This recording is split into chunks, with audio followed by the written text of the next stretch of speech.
नमस्कार दोस्तों, बहुत बहुत स्वागत है आपका मंदिर चैनल में। आप देख रहे हैं बीडी न्यूज़। आज मैं आया हूँ कृषि अधिकारी जी के पास में, सुरेश जी के पास में, जो हमें टिड्डियों के बारे में बताएंगे। टिड्डियों का जो दल है हमारे राज्य की तरफ बढ़ा हुआ है और धीरे धीरे बढ़ता ही जा रहा है। तो मैं सर से पूछना चाहूँगा कि आपने जो कृषि विभाग है वो किस प्रकार की तैयारी से है, और जो टिड्डी अगर दल हमारे यहाँ पे आता है, बांसुर क्षेत्र में या आसपास क्षेत्र में आता है, तो किसान किस प्रकार से इसका बचाव करें सर। सर्वप्रथम आप सभी का हार्दिक स्वागत।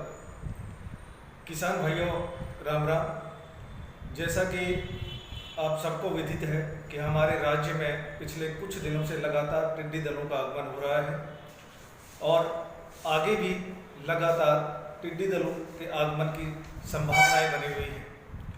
तो आज हम टिड्डी नियंत्रण के बारे में विस्तृत जानकारी प्राप्त करेंगे तथा इसके साथ में ही टिड्डियों के जीवन चक्र और इस आपदा से किस प्रकार से हमारे किसान भाई बच सकते हैं।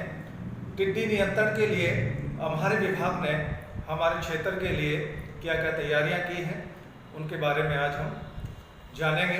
तो सबसे पहले हम बात करते हैं कि टिड्डी भारतवर्ष में मुख्यतः जो इनकी प्रजातियां पाई जाती हैं वो 3 प्रजातियां पाई जाती हैं, और इन 3 प्रजातियों में जो सबसे हानिकारक होती है वो डेजर्ट लोकस्ट होता है, रेगिस्तानी टिड्डी।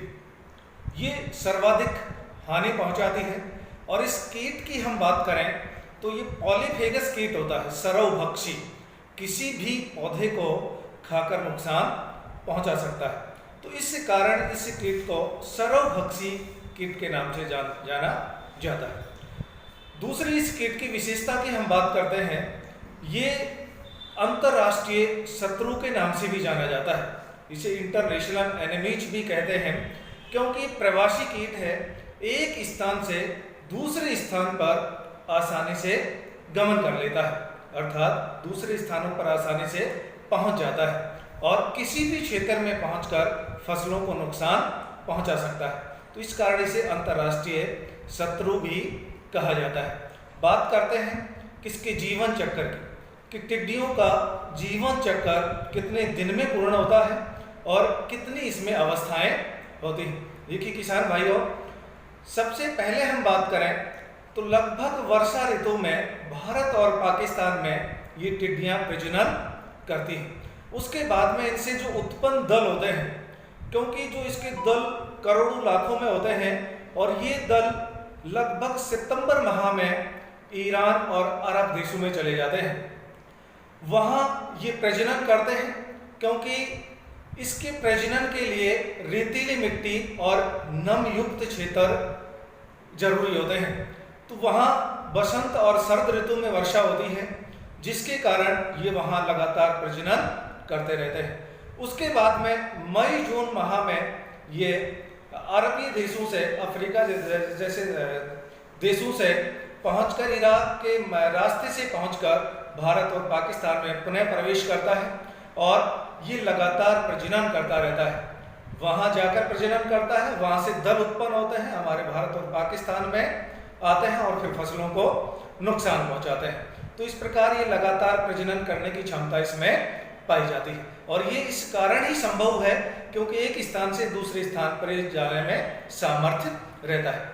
इसकी मुख्यतः 3 अवस्थाएं पाई जाती हैं। सबसे पहले अंडा, उसके बाद में निम्फ या शिशु, और फिर एडल्ट या वयस्क। ये जहां नम क्षेत्र होते हैं, रेतीली मृदाएं होती हैं, वहां जो इसकी मादा टिड्डी होती है वो लगभग 8 से 15 सेंटीमीटर नीचे अंड रोपक की सहायता से गड्ढे का निर्माण करती है, और उस गड्ढे में फिर ये समूह में लगभग 80 से 150 अंडे तक देती है। उसके बाद में मौसम के अनुसार अंडे से लगभग 10 दिन से लेकर और 60 दिन के अंदर ये तापक्रम की दशाओं के अनुसार निर्भर करता है कि वो निम्फ निकलता है, अंडे फूटते हैं, और निम्फ निकलने के बाद में वो इमैच्योर रहता है, आसपास की छोटे कोमल पत्तों को खाता है और नुकसान पहुंचाता है। इसका 5 बार रूपांतरण होता है। उसके बाद में वयस्क टिड्डी का निर्माण होता है, और अविकसित दशाओं में ये पीले रंग की होती है, और जब 5 बार रूपांतरण के बाद में वयस्क टिड्डी होती है वो गुलाबी रंग की होती है, जो फसलों को नुकसान पहुंचाती है। तो इस प्रकार इसके प्रजनन में 3 अवस्थाएं होती हैं, अंडा, शिशु और निक। अब हम बात करते हैं कि अगर हमारे क्षेत्र में भी टिड्डी का प्रकोप होता है तो किस प्रकार हम इस टिड्डियों को नियंत्रण करके और इसके नुकसान से बच सकते हैं। सबसे पहले मैं किसान भाइयों को बताना चाहूँगा कि अगर टिड्डी दल का आगमन होता है और इसका पड़ाव होता है तो सबसे पहले किसान भाई स्थानीय प्रशासन या एग्रीकल्चर सुपरवाइजर या सहायक कृषि अधिकारी या फिर जो टिड्डी नियंत्रण कंट्रोल रूम चालू किया गया है उसमें किसान भाई सूचना अवश्य दे कि हमारे क्षेत्र में टिड्डियों का आगमन हो गया है। नंबर 1। नंबर 2 बात हम करते हैं कि अगर इसकी सूचना मिल गई, किसान भाई ने सूचना इसकी दे दी, तो उसके बाद में हम क्या करें, अगर टिड्डियां उड़ रही हैं तो किसी भी टिन के डब्बे होते हैं, बर्तन होते हैं, साउंड होता है, डीजे होता है इत्यादि को बजाकर टिड्डियों को अपनी फसल के ऊपर बैठने नहीं दें। सबसे महत्वपूर्ण बात यही है क्योंकि टिड्डियां जो बैठती हैं वो लगभग 7-8 बजे बैठती हैं, दिन में वो लगातार चलती रहती हैं क्योंकि उनकी चलने की क्षमता होती है वो पर घंटे 12 से 15 किलोमीटर ये चलती हैं और एक दिन में अगर बात करें तो लगभग ये 200 से 250 किलोमीटर तक चल लेती हैं। तो दिन में उनको बैठने नहीं देना है, आवाज करके, बर्तन बजाकर, डीजे बजाकर, साउंड बजाकर और उनको उड़ाना है, लगातार वो चलती रहनी है। अगर फिर भी अगर बैठ जाती हैं तो फिर कंट्रोल रूम में या स्थानीय प्रशासन या कृषि विभाग के जो कार्मिक हैं उनको सूचना अवश्य दें। किसान भाइयों को विशेष ध्यान रखना है कि अपने जो ट्रैक्टर माउंटेड स्प्रेयर हैं और जो वाटर टैंक हैं उनको पूर्णतः तैयार रखें और जैसे ही विभाग को सूचना देते हैं तो विभाग ने इसके लिए पुख्ता इंतजाम कर रखे हैं। अगर अपने क्षेत्र की हम बात करें तो लगभग 109 ट्रैक्टर हमने बानसूर क्षेत्र में ट्रैक्टर माउंटेड स्प्रेयर हमने तैयार कर रखे हैं।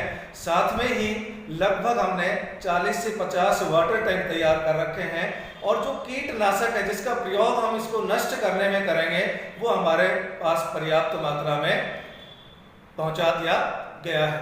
उसके बाद में जैसे ही विभाग पहुंचता है और रात को लगभग 7-8 बजे से लगातार इसको ऑपरेशन चालू करके और उसको नियंत्रण करने के हम पूरे प्रयास करेंगे। जैसे अगर हमारे अलवर की हम बात करें तो अभी प्रतापगढ़ जो साइड क्षेत्र है वहां पर टिड्डी दल का पड़ाव हो गया था जिसमें हमारे उप निदेशक महोदय के नेतृत्व में ऑपरेशन अभियान चला गया और उसको लगभग 40 से 50% टिड्डियां हमने खत्म कर दी।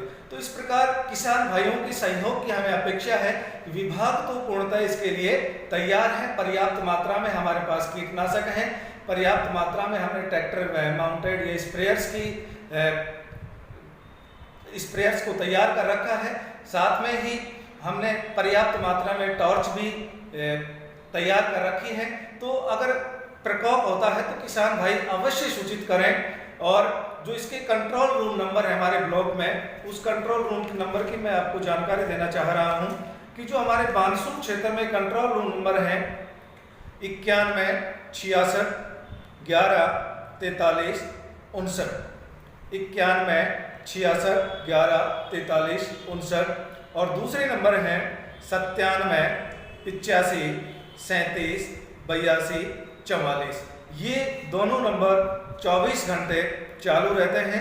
इस नंबर पर आप ब्लॉक लेवल के टिड्डी नियंत्रण कंट्रोल रूम पर सूचना दे सकते हैं। इसके साथ में मैं कहना चाहूँगा, किसान भाइयों को सलाह देना चाहूँगा कि किसान भाई पर्याप्त मात्रा में अपने पास फेनवरलेट 0.4% या क्यूनालफास 1.5% दस्त जो आती है वो रखे अपनी फसल पर। सुबह 5 से 7 बजे के बीच में और शाम को 5 से 7 बजे के बीच में वो भुरकाव कर सकते हैं। अगर भुरकाव अपनी फसल पर करेंगे तो वो टिड्डियां शब्द ही नियंत्रित हो जाती है। इसके अलावा वैसे हम करना नहीं चाहिए, लेकिन अगर फिर भी प्रकोप होता है तो छोटे छोटे कचरे की ढेरियां बनाकर और धुआं करके भी हम टिड्डियों की समस्या से निजात पा सकते हैं। तो इसमें विभाग और किसान भाइयों के सहयोग से इस समस्या के लिए जो अभी भविष्य में हमारे सामने अगर आती है तो हम पूर्णतः तैयार हैं और इस समस्या से निजात पाएंगे। धन्यवाद। सर एक बात और पूछना चाहूँगा, जैसे कि ब्रीडिंग की जो वो प्रजनन क्षमता है वो किस प्रकार से, ये भी आप बताइए। जी देखिए, ये नम क्षेत्र और रेतीली मृदाओं में अंडे देती है और एक जो टिड्डी होती है लगभग ये 100 से ऊपर ही अंडे देती है। इस प्रकार लगभग 4-5 महीने में ये कुछ टिड्डियां ही बहुत बड़े दल का निर्माण कर लेती हैं।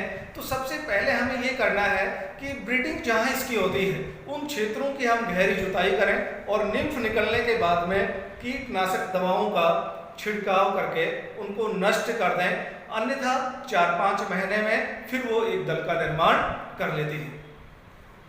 सर जैसे बाजरे की फसल पे आज बरसात अच्छी हुई है कल परसों में, तो बाजरे की फसल की बुआई किस प्रकार से की जाए, पर हेक्टेयर कितना बीज डाला जाए, कितना खाद डाला जाए, ये भी किसानों को बता दीजिए। देखिए, टिड्डी नियंत्रण के साथ साथ हमें बाजरे की फसल के बारे में भी जानकारी प्राप्त करेंगे कि अगर बात करते हैं कि बीज दर की, तो लगभग 4 kg प्रति हेक्टेयर बीज दर का उपयोग हमें करना चाहिए।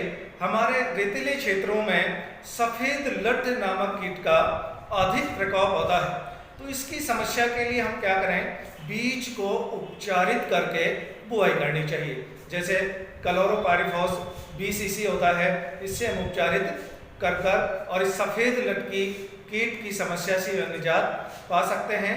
अन्यथा जो सफ़ेद लट कीट है ये पेचेज में हमारी फसल को नुकसान पहुंचाता है और फसल जर्मिनेशन अंकुरित होने के बाद में धीरे धीरे वो धब्बों में सूखने लगती है।